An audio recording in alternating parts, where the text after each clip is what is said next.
sisi tusichukue wajibu wa kuamua. Kafanye majaribio, amua kabisa, amua. Naomba uamue. Bwana Yesu asifiwe. Naomba amua. Una kibanda chako cha M-Pesa, fanya biashara yako ya M-Pesa. Unapokuja kupewa sehemu ya 10 ya asilimia, peleka kwa Mungu. Hicho kibanda utakuwa unawaambia wateja, jamani, nimechoka, nataka nikapumzike. Watasimama foleni tangu asubuhi mpaka jioni. Kama una duka, nenda kachukue katoni za soda kule, kachukue zilete dukani, zihesabu, waambie kila faida ya soda ndani kama ni shilingi 100, shilingi 10 ni ya Mungu. Nafanya hivyo. Mtaa mzima watakwambia mchawi. Bwana Yesu asifiwe. Watakwambia msichawi. Kwa nini? Kwa sababu Biblia inatuambia maombi ya watakatifu ni harufu ya manukato kwa Mungu. Jina la Bwana libarikiwe. Kwa hiyo utapokea maradufu. Wewe kafanya majaribio. Fanya majaribio mwaka huu. Waambie nimepata alizeti kiasi hiki, nachukua sehemu ya 10. Halafu leta hapa. Halafu watumishi waseme Bwana akubariki na kukulinda. Bwana akuangazie uso wake akufadhili. Bwana uso wake akupe amani. Halafu nene utaona matokeo. Hilo shamba utakapopanda utajishangaa. Nilishawahi kuambia mfano mmoja, mimi nilifanya nikiwa pale Mosi, nililima shamba nikapata gunia 20, nikapeleka gunia 2.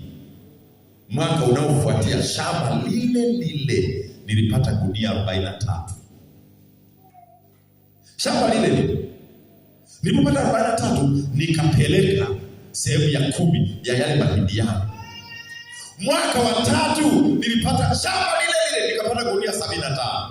Nikaambia wazee wa kanisa, chukueni gari nikachukue mahindi, nimepiga yake shambani gunia kadhaa, leteni kanisani. Bwana Yesu asifiwe.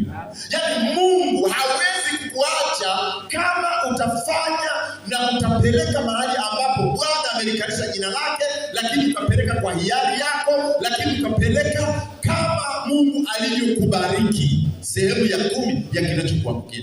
Mungu hawezi kukuacha. Na mimi nakutangazia hapa, Mungu hawezi kukuacha. Sadaka yako ya hiari hata tutakayoachia hapa leo kwenye jengo, Mungu hawezi kukuacha. Jina la Bwana libarikiwe. Tunabaki maskini, tunahangaika, tuna madeni kwenye kausha damu, tuna madeni kwenye mikoba, tuna madeni. Ni kwa sababu hatujamwendea Mungu kisawasawa kwenye sadaka zetu. Sadaka ni ibada, na kama ni ibada, Mungu anakuwepo kwenye hiyo ibada unayoifanya.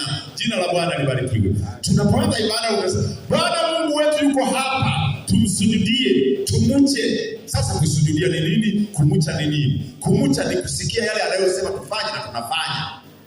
Bwana asifiwe. Na kwa sababu yuko hapa, anafanyia yale wewe unafanya. Na kwa sababu yuko hapa, atakubariki kwa hizo sadaka. Jina la Bwana libarikiwe. Na Yesu anaangalia. Yesu Bwana, wewe achana naye kabisa. Hata sasa hivi, hata mimi hapa naniona ninachokifanya. Na hata wewe anakuona.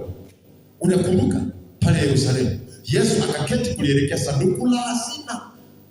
Ile Marko 12:41 mpaka 45. Akaketi kulielekea sanduku la hazina. Akaona makutano wakitia mapesa yao katika sanduku la hazina. Akaja mwanamke mjane masikini na kiasi cha nusu pesa. Akawaita wanafunzi wake akamwambia, jamani, huyu ndiye aliyetoa kuliko ninyi yote, kwa sababu amechukua hazina yake yote. Ninyi mmechukua tuka sehemu kalikobaki kwenye cheti jana. Mlikokuwa mnanunua mkate, ulikokuwa mnanunua unga jana, cheti hiyo baki ndio kuja nayo hapa. Akawaambia wale Mafarisayo, Yesu anaangalia, unatoa sawasawa kweli? Unatoa fungu la 10 kweli? Ziko sadaka za fungu la 10, lakini ziko sadaka za siri, sadaka ya kujitoa mwenyewe. Ya kwamba sasa leo naugua hapa, leo natumbukia kwenye mafuta, nina 100,000 hapo nyumbani, naomba Mungu nikauone mkono wako. Uliahidi kubariki, natamani kubarikiwa. Mimi napeleka yote huku nyumbani, nataka dara zangu ziwe zinajaa. Unakuja hapa unaweka. Mungu atakubariki. Ziko sadaka za gharama. Jina la Bwana libarikiwe. Una nafasi ya kumtumikia Mungu wako kwa moyo wako wote, kwa roho yako yote, kwa nguvu zako zote. kwa akili zako mtumikie Mungu. Usimwangalie mtu. Sadaka ni ibada.